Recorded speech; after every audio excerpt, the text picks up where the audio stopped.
Hi, Kenny Daigle, KD Cuts. Today, guys, I'd like to talk to you about doing something, a little fun project I just put together for a friend, making a leather eye patch. So let's go to the workbench and check it out.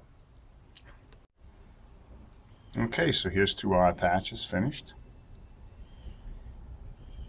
I've made them from a 9/10 ounce leather basket weave pattern with my maker's mark and a couple of initials. I basically bought an eye patch off of Amazon. I've got a link below in the description. I think it was $8.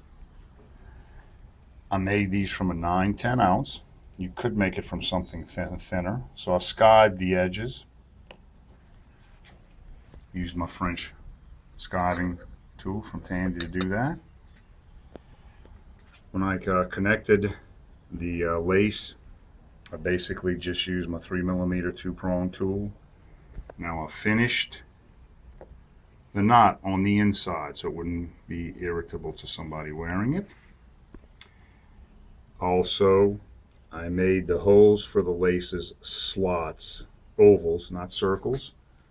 Used my craft tool number 7 for that. And so there you have it. I think the user is going to be quite happy. Get your pirate on.